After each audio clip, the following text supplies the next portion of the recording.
on t'accueille aujourd'hui ici à Sainte-Anne Oui. pour la sortie de ton livre Bipolaire, un message d'espoir, Oui. qui vient de paraître aux éditions Le Lys Bleu. Oui.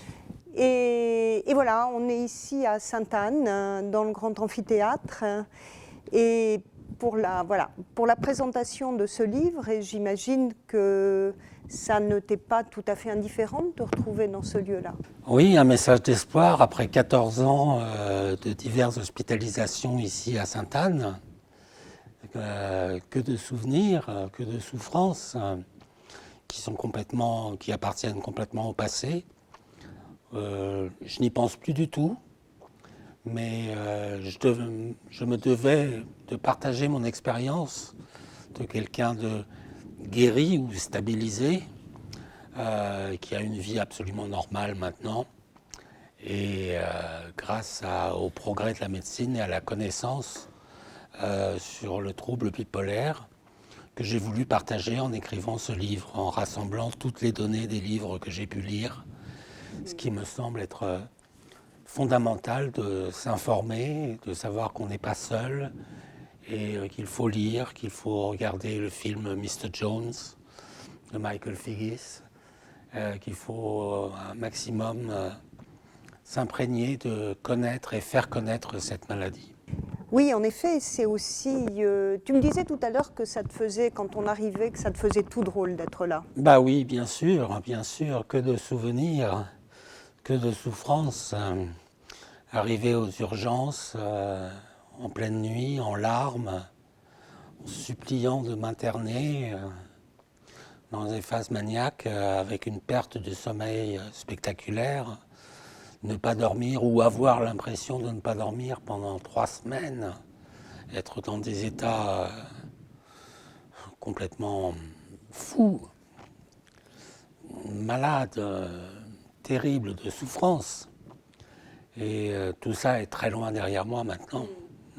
Oui, ce livre, on va le voir, c'est un livre de témoignages, mais c'est aussi un livre d'histoire. Parce que j'étais pour ma part très sensible à la manière dont tu décris l'évolution de la situation depuis les années 2000, 1998-2000, où tu as fait tes premières crises authentifiées, nommées comme telles, et où c'était... on connaissait la mélancolie, la manie, il y avait... Des corpus énormes de littérature à ce sujet, de littérature psychiatrique. Il y a l'énorme œuvre de Henri Maldinet, de Pierre Fédida, qui ont très bien documenté toute cette maladie. Mais malgré tout, il y avait un tabou sur cette maladie dans les années 2000. Et aujourd'hui, on est quand même dans un moment où petit à petit, on lève les tabous, on a levé les tabous, il en reste bien sûr, mais on peut parler de ça. Et il est même recommandé aux personnes qui ont traversé cela de pouvoir en parler aussi pour témoigner. Il y a eu un énorme changement depuis les années 2000 dans la manière dont on peut parler de cette maladie.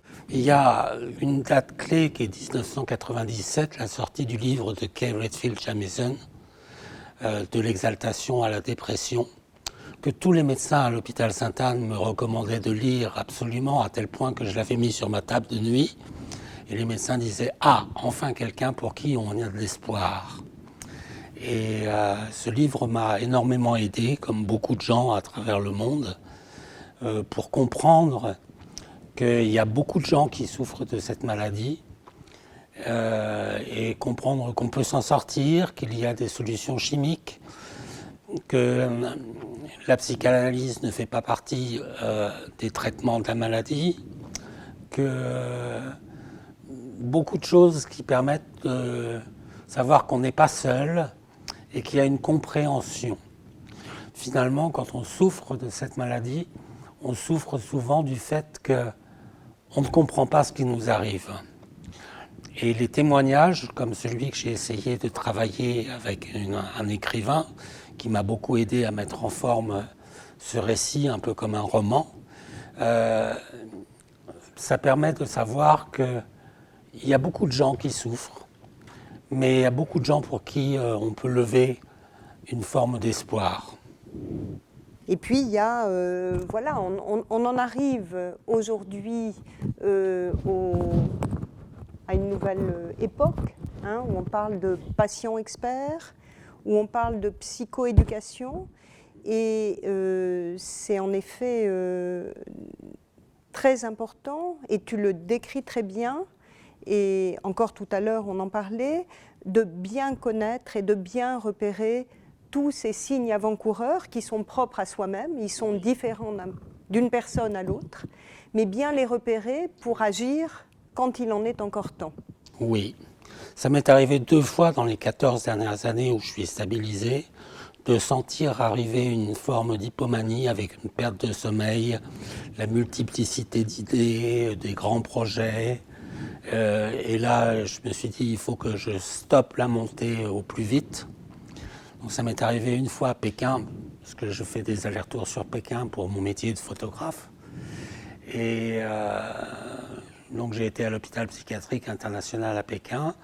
On m'a donné du Seroquel pour stopper la montée, ce qui m'a fait grossir vitesse grand V. Et puis ça m'est arrivé il y a 1 an et demi après un déménagement. L'été, il faisait beau, je faisais des photos, j'étais heureux et tout ça m'a fait sentir que voilà, je commençais à perdre le sommeil, à avoir beaucoup d'idées et qu'il fallait tout de suite prendre les devants, casser la montée pour ne pas tomber dans une phase maniaque. Voilà, c'est tout le travail de la psychoéducation. Et ce qui est très intéressant aussi dans ton livre, et ça c'est aussi quelque chose d'assez nouveau qu'on retrouve aussi dans le domaine de l'autisme, c'est que les patients eux-mêmes puissent parler parce que de leur maladie, de ce qu'ils ressentent. Parce que c'est pas pareil quand c'est décrit par les professionnels et quand c'est vécu de l'intérieur. Oui. Et là, c'est très important. C'est très important. Très important de savoir qu'on n'est pas seul.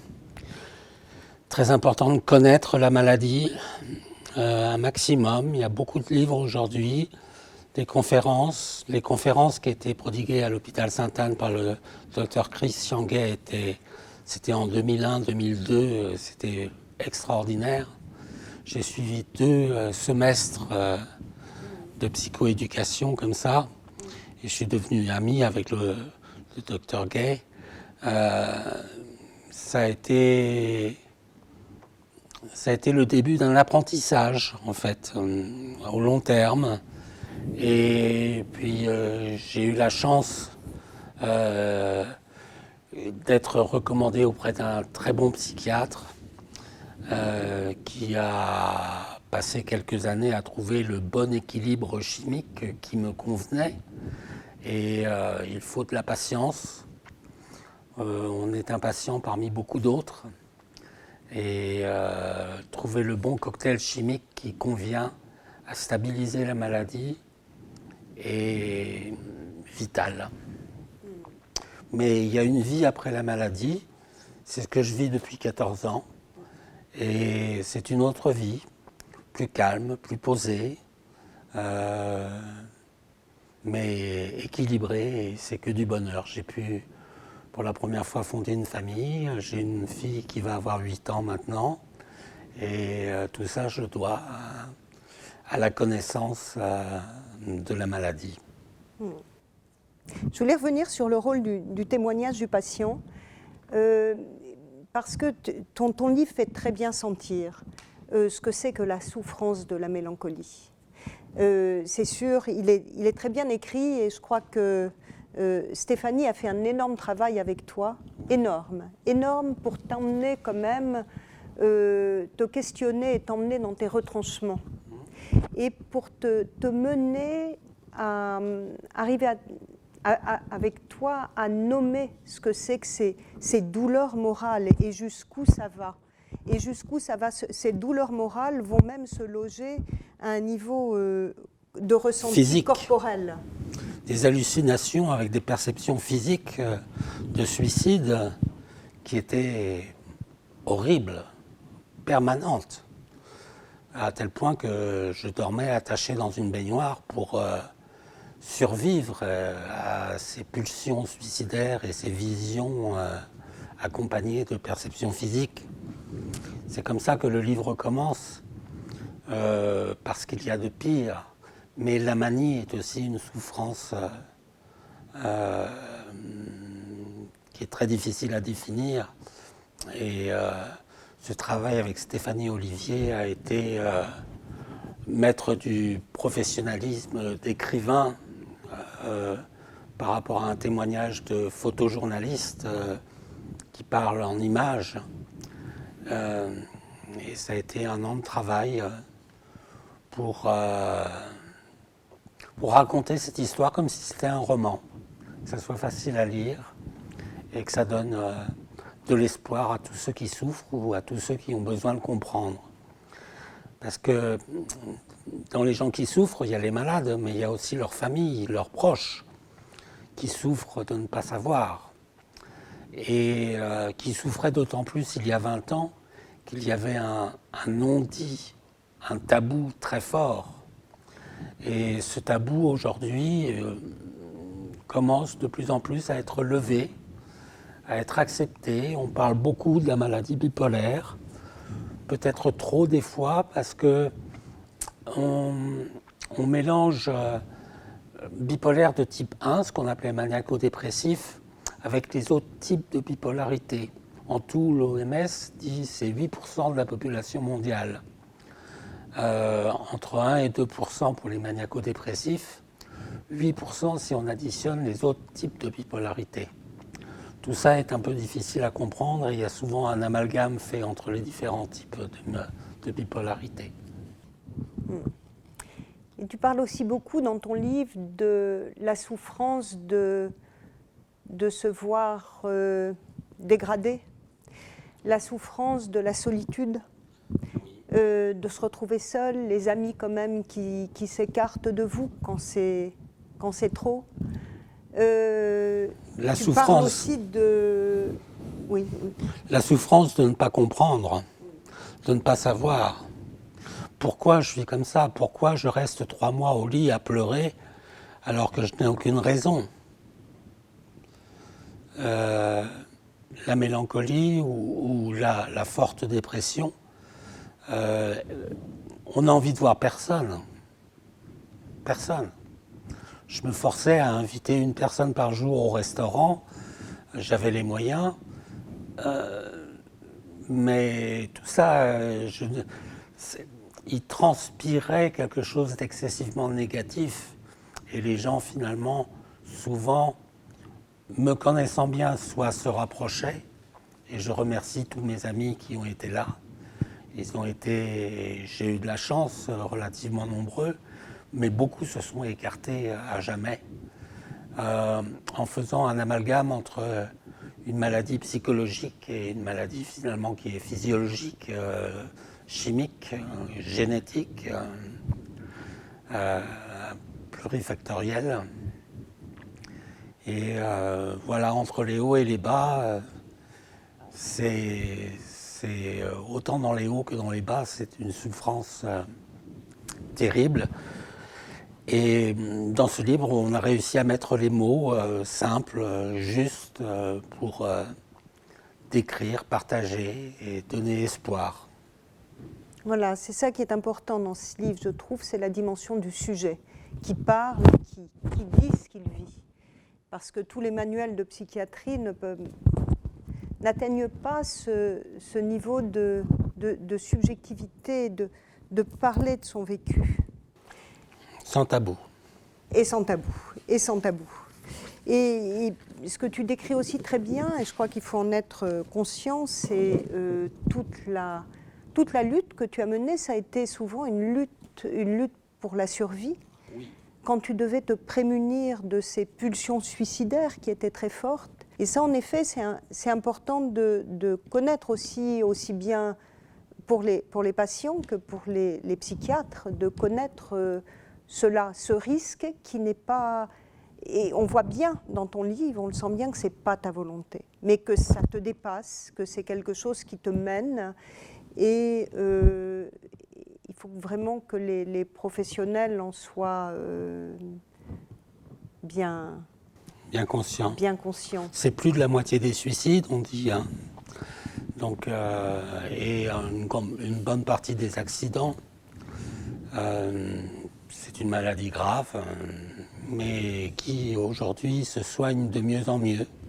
Voilà, ton témoignage, c'est dans un sens comme dans l'autre, aussi bien du côté de la mélancolie que du côté de la manie. Oui, avec les dépenses à outrance, voilà. Les folies, les coups de folie.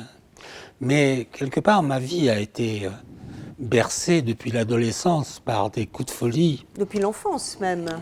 Depuis 17 ans. Si tu fais référence à ta première fugue à l'âge de 6 ans pour aller voir Paris, visiter la Tour Eiffel et convaincre un camarade touranger de te suivre pour aller à pied de Tours à Paris, comme ça, à l'âge de 6 ans, c'est pas tous les enfants qui ont ces rêves de voyage. Oui, dès l'âge de 12 ans, je voulais absolument voyager. C'était un choix de vie. Et je me rappelle très bien, à l'âge de 16-17 ans, une phase de non-sommeil au retour des États-Unis, après un traumatisme, une attaque terrifiante où j'ai failli être assassiné. C'est là où j'ai eu la vision d'un appel vers la Chine s'ouvrait, le magazine Géo sortait, et je me suis dit, je vais apprendre la photo, je vais apprendre le chinois, je vais devenir spécialiste de la photographie sur la Chine. C'était finalement une phase maniaque ou d'hypomanie avancée, et un très bon ami médecin psychiatre à l'époque m'a dit c'est intelligent, je vais t'acheter des appareils photo, je vais t'apprendre à s'en servir. Ce qu'il a fait. Et je suis toujours en contact avec lui et je le remercie du fond du cœur de m'avoir mis le pied à l'étrier comme ça vers une vie de photographie en Chine. Et cette phase créative, on dit des fois la maladie de la créativité, que de personnes célèbres étaient finalement bipolaires de type 1 ou d'autres types. Les listes sur Internet sont interminables. Les personnes vraiment avérées aujourd'hui sont de plus en plus ouvertes à communiquer sur leur maladie et à divulguer une connaissance qui permet de comprendre la créativité. Alors c'est vrai qu'on sent bien dans ce livre ce qui nous meut, chacun de nous, mais à minima, et toi ça devient presque un principe de vie, c'est-à-dire qu'il y a, tu as une fiction de toi, et tu te laisses entraîner par cette fiction de toi qui te mène ensuite. La fiction d'être un héros, d'un explorateur, un sauveur de femmes en péril, sauf que tu le mets en acte. Alors c'est pas toujours pour ton plus grand bonheur, tu as eu quelques déconvenues dans ce sens, mais tu es allé jusqu'au bout d'un certain être Don Quichotte.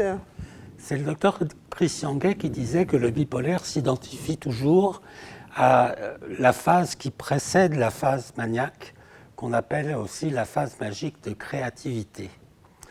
Et qu'un bipolaire s'identifie à ce surmoi où il y a des idées un peu grandioses de créativité, d'audace, et que même dans les périodes dépressives, on va par tous les moyens, que ce soit des drogues, que ce soit l'alcool, que ce soit une hypersexualité, par tous les moyens essayer de retrouver un état de bien-être et de surpuissance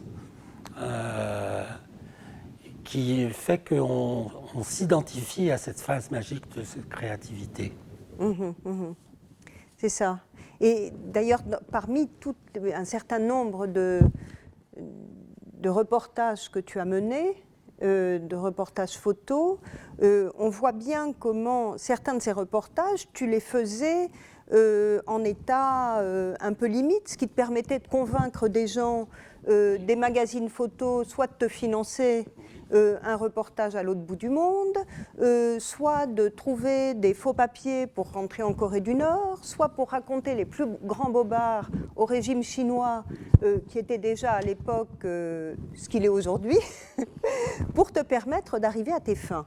Et en fait, souvent dans ce livre, on voit comment tous ces reportages photos, tu les fais dans un état mixte. Quand tu es parti chez les Dong, tu avais 20 ans ou 22 ans, et que tu as découvert le peuple des Dong, tu ne le savais pas, mais tu étais déjà mu par... Et c'est ça qui est intéressant, c'est que quand on connaît ta vie, on est à la limite. On ne sait pas si on est dans l'état maniaque ou au fond le rêve de quelqu'un poussé à l'extrême et qui va aller au bout. C'est vrai que cette maladie a guidé ma vie, a guidé ma créativité. D'état de cette phase magique de créativité qui me poussait à avoir des grands projets que je réussissais à monter, et une fois sur place, de me retrouver dans un état dépressif, mais d'arriver quand même à faire des photos, faire des films, et m'effondrer à la fin du reportage. Je ne savais pas que ma vie était... Pour moi, la vie était comme ça, était ponctuée de haut et de bas.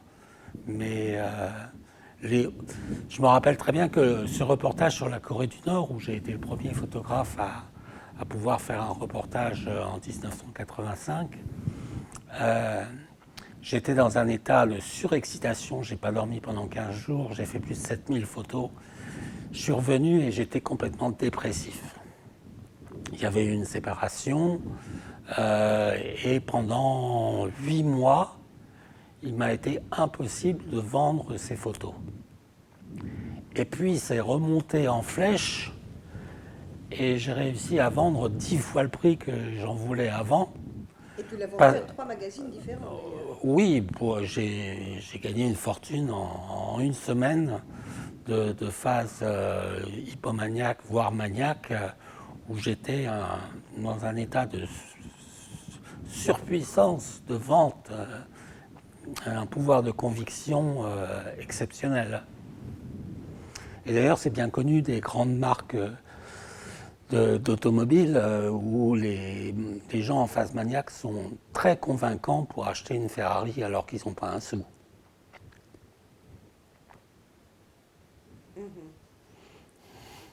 J'ai jamais eu la folie des voitures, mais des voyages et de l'aventure, oui.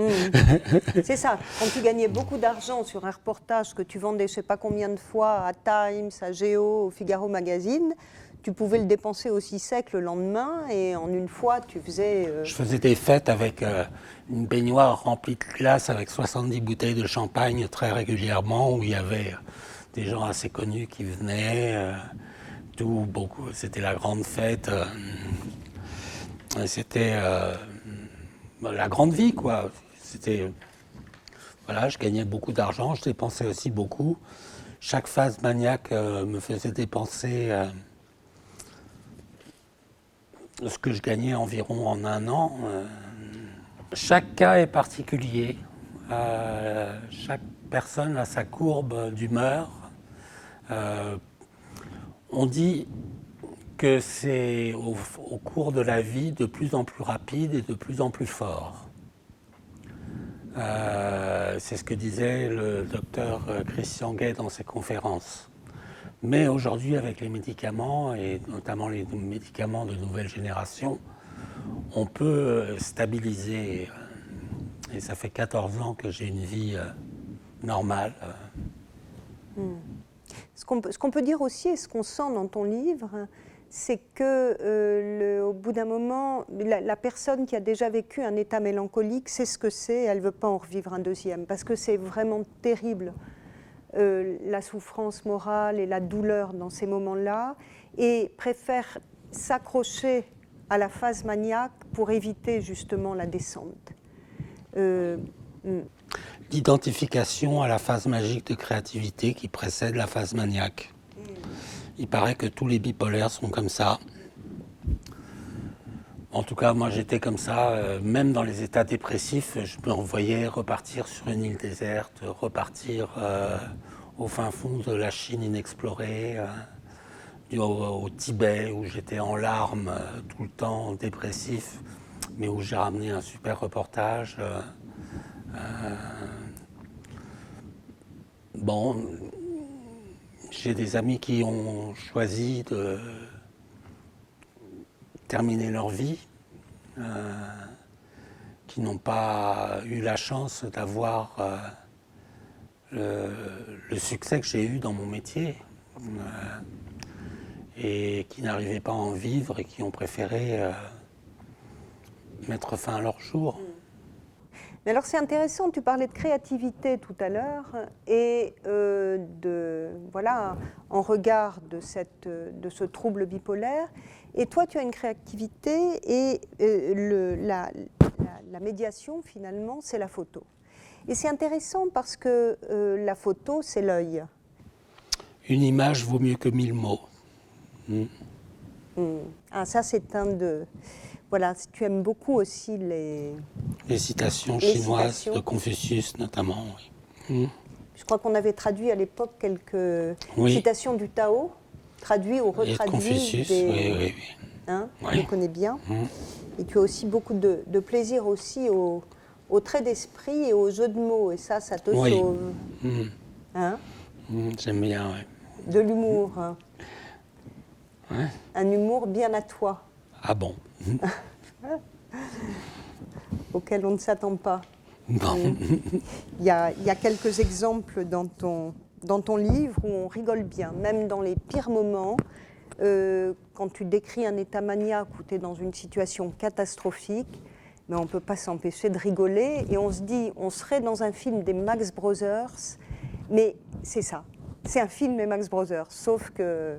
Oui. En l'occurrence, c'était toi qui étais dans une sale posture en Chine. Oui. Voilà. Alors, quand j'ai eu la chance d'être présenté à ce très bon psychiatre, ancien chef de service à l'hôpital Sainte-Anne, le chef de clinique à l'hôpital Sainte-Anne, une amie psychiatre avait déjà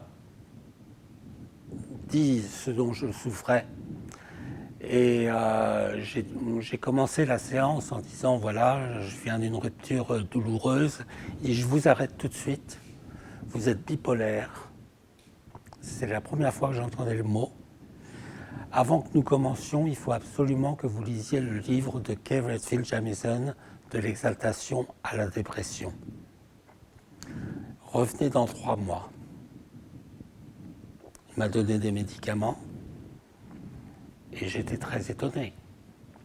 Donc j'ai acheté le livre que tous les médecins à Sainte-Anne, tous les psychiatres à Sainte-Anne me disaient, il faut absolument que vous lisiez ce livre si vous voulez vous en sortir. Et voilà comment ça a commencé. Le premier diagnostic, j'ai rappelé le psychiatre en urgence parce que je ne dormais pas depuis 15 jours. Et il fallait que je sois hospitalisé. Donc, voilà. Il y a beaucoup de gens qui souffrent. J'ai écrit ce livre pour faire partager une expérience, apporter un message d'espoir, et qu'il est bon de faire connaître cette maladie avec des mots justes, sans tabou, et pour dire que voilà, c'est une maladie très fréquente, qu'on peut en guérir, qu'on peut être stabilisé, qu'on peut avoir une vie normale, qu'il y a de l'espoir. Pour beaucoup de gens.